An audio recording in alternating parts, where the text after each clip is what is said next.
Yo, what's the deal? What's the deal? It's your boy Who's Hendo, and we back talking sports. I haven't made a video on the Cleveland Cavaliers in a minute. I know they just had the win versus. I know that. My bad. They just had the win versus OKC Thunder and everything like that, and then but they turned around and had a dogfight with Toronto Raptors. But whatever, you know what I'm saying. Every game ain't gonna be the same. So, the Cleveland Cavaliers are having a historic season. 33-4, 12-game winning streak.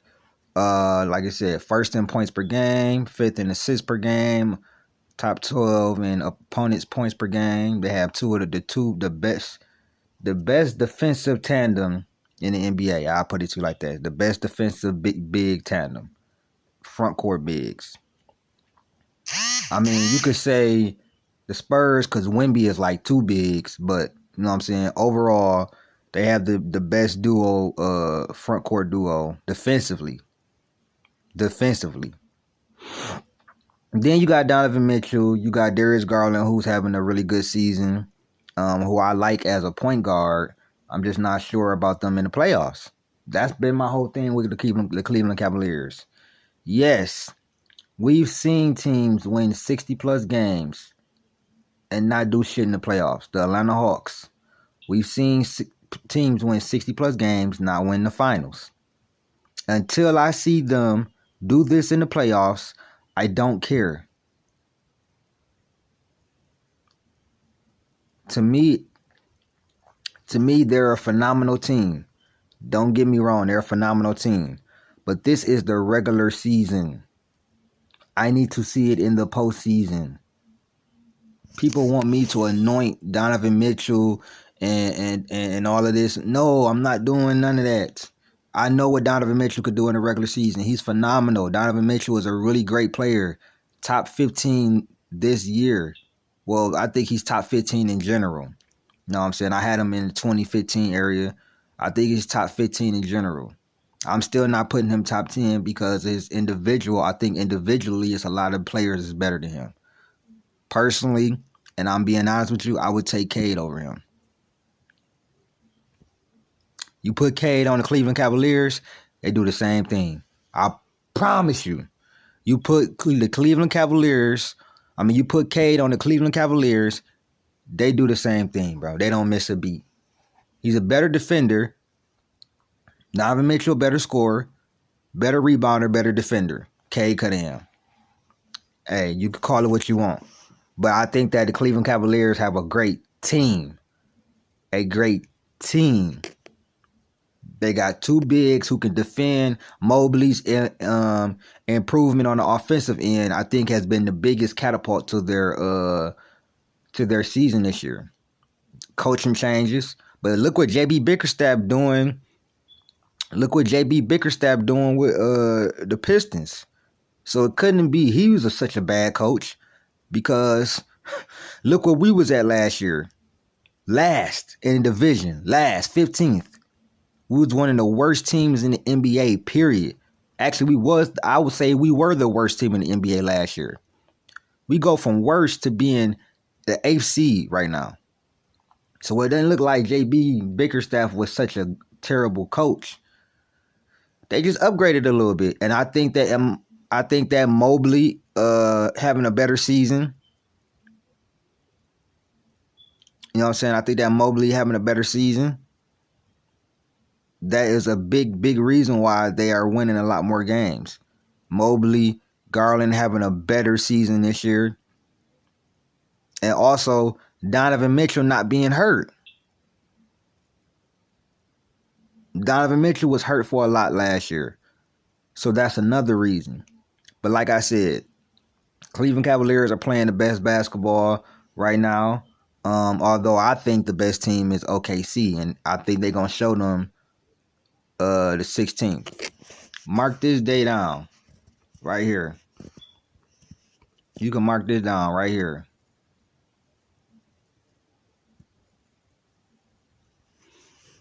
You can mark this down right here. Because I got a lot of people saying that the Cavaliers are the best team in the world. which is fine. They're the best team in the NBA, which is fine. But this is what I also want to say. So if OKC beats Cleveland, are they the best team? Now we'll switch back to they the best team, or are y'all gonna still say Cleveland the best team because they won the first game? They lost to Boston too. So I would say they're both tied as the best team. You could say either or. But one thing I will say is that the Thunder are not healthy. They're missing their second best player. Chet is their main rim protector. Main rim protector. Then you got Caruso, who is out. He doesn't help their off. He ain't been shooting well, but his hustle plays and his defense definitely helps. So you're missing a huge piece. It would kind of be like Cleveland missing Evan Mobley. You don't think that would, you know what I'm saying, that would matter? If they was missing Evan Mobley, it would be the same thing. Or if they was missing Jared Allen, you don't think it would be like the same type of thing? You know what I'm saying? And not only that, I think Chet is more valuable to their offense. He's a stretch 4, stretch 5. So I believe if Chet was healthy, I believe OKC wins. I believe OKC is the best team. Healthy, I believe OKC is the best team in the NBA. But the Cleveland Cavaliers are playing the best basketball right now. So, you know what I'm saying? They're the hottest team in the NBA right now. It was OKC. Cleveland ended their streak. They're the hottest team in the NBA. The Cavaliers go against Indiana tonight. They're both on winning streaks. Indiana on a 5-game winning streak. We'll see what happens with that. But, man, this is gearing up. 2 really great teams. The Cavaliers, I believe the Cavaliers is the only team in the East that could beat Boston. That's the only team I think that can have any chance. Like, it will go 7. Like, I think Cleveland, Boston goes 7. I still got my pick, New York versus Boston in the finals. I got Boston in 6. But, you know what I'm saying, it is what it is. My thing is this. New York's defense is not, Their defense, It's not there. It's not there.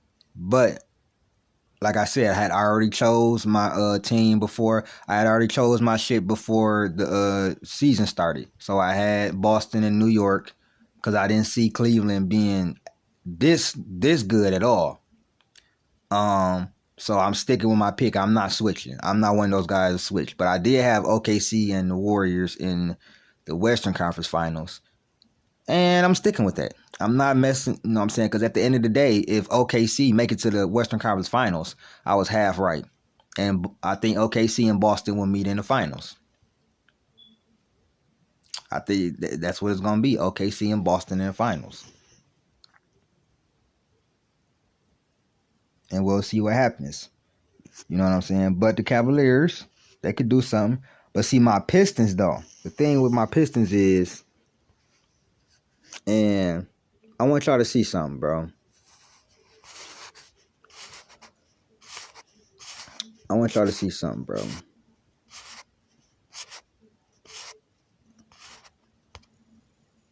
I want y'all to see something, bro.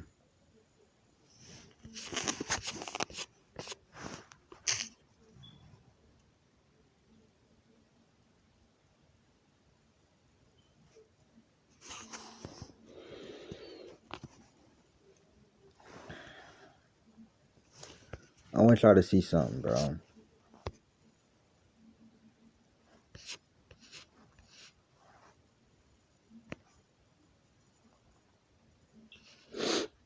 Now, Pistons are 8th in the Eastern Conference, right?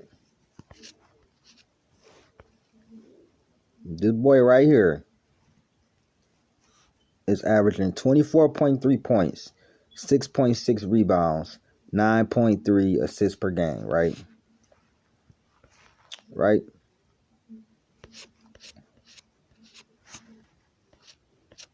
And these are the stats all the way down. Field goal percentage, career high. 3 points made, career high. 3-point percentage, career high. Free throws, around the same. His free throw percentage went down a little bit. Offensive rebounding, career high. Defensive rebounding, career high. Rebounding, career high. Assists career high. Averaging, kind of like one more turnover, but two more assists. 0.9 steals, the same. Blocks career high, almost a block a game. Personal fouls around the same. Now, I'm gonna transition to this. This is my problem, bro. This is my problem. Let me show y'all something. Cade Cunningham has his team, right?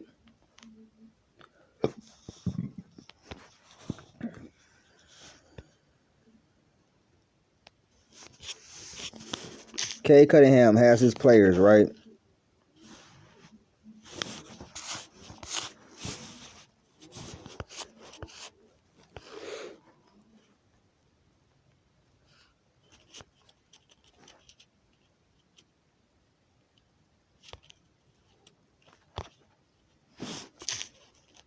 I'm sorry, y'all.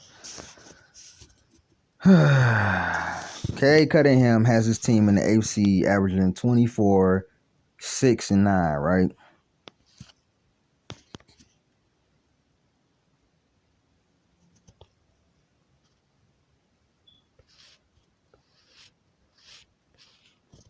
Third in assists per game, right? But I want y'all to see something. Look at his usage. 30.9. That's fourth in the league. Passes per game, 63. Fifth in the league. Points from assists per game, which means 24.3. That's third in the league. Potential assists per game, 15.7.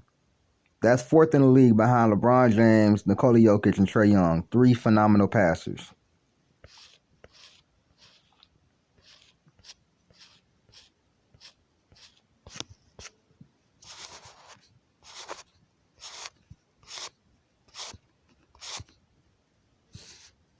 You know what I'm saying?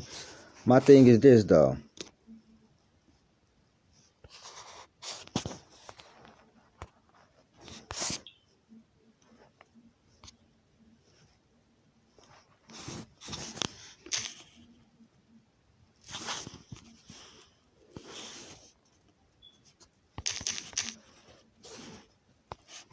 Now, I want y'all to see something. Look at this. I showed y'all just to show y'all this, bro. Look at this. Shea number 1, fine. Giannis number 3, that's fine. This is where I have a problem. There's no way Victor Wembanyama should be fourth in the MVP race. And his team is in the 11th seed right now, bro. They're a game under 500. While Cade Cunningham is leading his team to the 8th seed, having a similar year, and they are 500. But you got this man, and this is why. He went for 35 points and 18 rebounds, and then 20 points and 23 rebounds the next night against the former number 1 player on the ladder. Those games against the Jokic stamped Wembanyama as a serious candidate. Upcoming is a pair of games against Anthony Davis and the Lakers. Blah, blah, blah, blah, blah, blah. Their good news is Wembanyama seems up to the challenge and desires to measure himself against all-stars and MVPs because he sees himself as there. Did Cade not go crazy against Minnesota? So because he went crazy against Jokic, he gets to overlap Jason Tatum for MVP? Or Cade can't be in the top 5 then? If you putting Wembanyama in the top 5, you have to win too. You have to impact winning. And I think Cade has been impacting winning more than Wembanyama. Why do I believe that? Because they're in the 8th seed. And they actually play again tonight. And they've had a 5-game winning streak. I don't think the Spurs have had a 5-game winning streak this year. And he's doing this without his second best player. And he's doing this being the focal point of the offense, being being the number one scoring option, the number one playmaking option, and like the number 3 rebounding option. Other than what Duran and Stu when he on the floor, and Tobias probably. So he's picking up more offensive load than Wembanyama, while still being a really good to great defender. This is my only problem. Now what I did like is this right here. I do like seeing his name. There, but he should be higher. You got Alfred Sengun, which I agree with. Luka should drop. Luka should drop all the way out, bro. He's hurt. He's not even in there. He should drop all the way out. Cat been doing this thing, bro. I have no problem with Cat being in there. But like I said, Cade has us in the 8th seed, and if you put Wembanyama,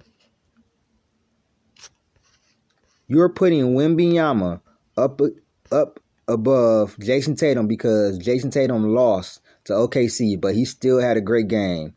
It's ludicrous. And Victor Wembanyama lost the second night to Jokic. This is ludicrous, bro. The Wembanyama train got to cut it out, bro. Y'all got to cut it out. Because now y'all disrespecting my mans. And y'all acting like y'all don't know what the hell Cade doing over there, bro.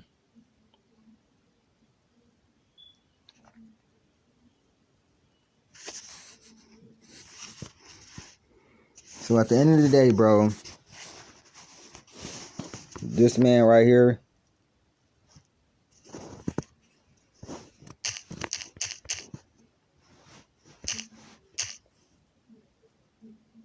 get this man his flower. Get this man his respect, bro, for real. Bro, I'm out.